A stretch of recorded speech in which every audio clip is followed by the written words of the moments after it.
Water Cooler Talks. It's different. It's fun. It's short.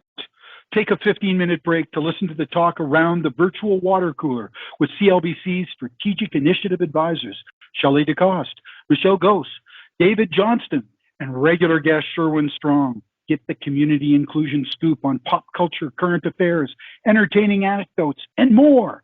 Water Cooler Talks from 9 to 9:15 a.m. and every second Tuesday thereafter.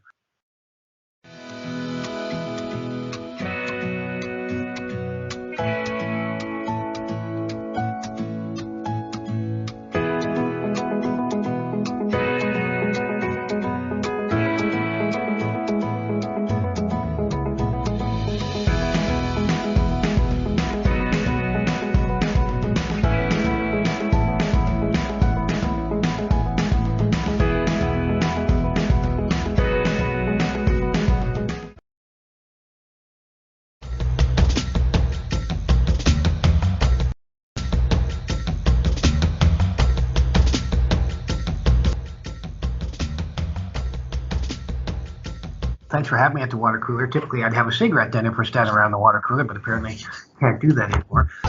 Before I begin, I just want to acknowledge that I'm calling in from the traditional territories of the Esquimalt and Songhees peoples here on Vancouver Island. You know, we work with Indigenous peoples living with disability in BC and across Canada. It's the 7th anniversary of Indigenous Disability Awareness Month. Our 30th anniversary as an organization. It's 30 years this year. Yeah, so we're a cross-disability organization, so we'll work with any individual or family that has a need as it relates to their disability. And that could be applying for CLBC services. It could be through the PSI program at CLBC, autism, FASD, developmental disabilities, all the areas there, mental health, physical disabilities. So we work in the whole gamut, and we don't make any restrictions on any disability. As long as you're an individual that is living with a disability or a family of a person living with a disability and you need some help, we'll help you. And that could be filling out an application. It could be issues relating to poverty. We have our Registered Disability Savings Plan program, which we know the disability tax credit costs money and there's no money available. Sometimes we look for resources for that as well. It could be housing, it could be employment, it could be education, the whole gamut. And everyone who comes with us, their need is a priority to us, right? And sometimes, from the outside world, people might look at that and say, well, that's not a very big priority, but we know for them it is. And it's something that they're dealing with, and we've got to give assistance to help that. For Community Living BC, sometimes it's hard to connect with the First Nations people when they become a client of Community Living BC. How do you think we can fix that? Right before COVID hit, we saw a huge change and a huge mindset within CLBC. So, of course, they've created an Indigenous portfolio within Community Living BC. They've hired Joanne Mills as the executive director. She has a team now that's working with her. Now we're seeing some forward movement. For the new self-advocates that are coming in, how can we make them feel more comfortable? Make sure people know that they're welcome there, that we're here to work together and provide support, and that respect is going to be given, and that individuals and families are going to be listened to, and that together we're going to have a plan to move forward to make sure that people have the opportunity to thrive. And it's not always easy to do.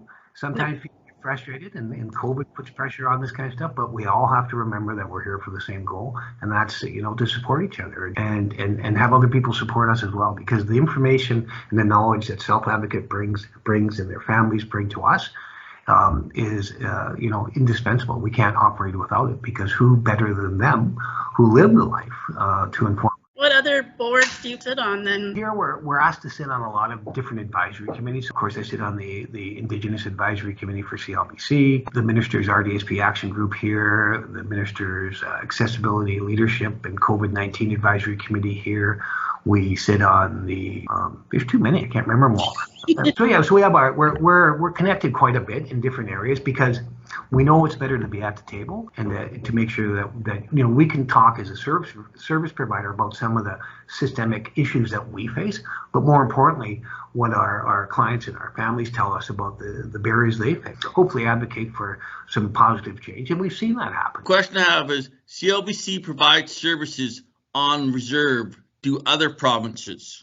No, David, and I've brought that up, and I've brought that up to human rights bodies as well. CLBC didn't always provide services within First Nations communities. That came in 2014. BC has always been more progressive than the rest of Canada, and I think the agreement that CLBC has with the federal government, with Indigenous Services Canada, should be mirrored across Canada. Why wouldn't it be?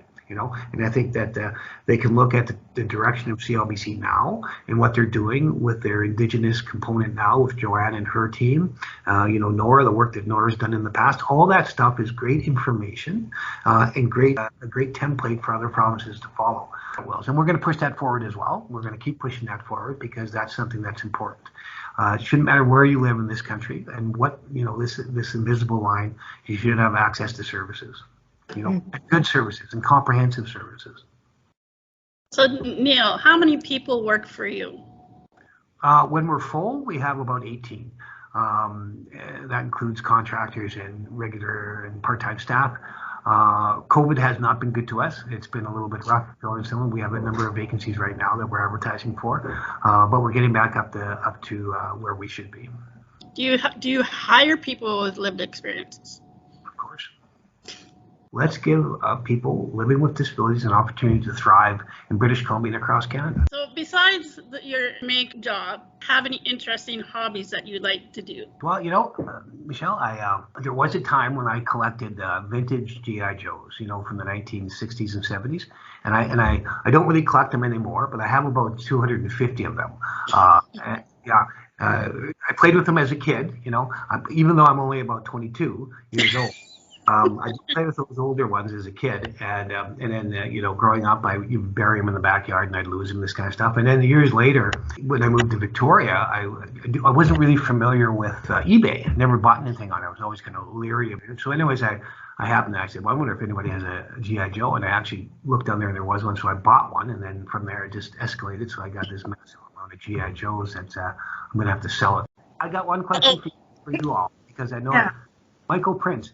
Do you think he's too tall? Because he's way taller than kind of. He's tall. I have an interview coming up with him too. Yes, he's tall. He's tall. That's not right. Anyways, thank all of you for having me on today. I think we learned something today from you. We learned a lot. I think I learned a lot from you. Yeah.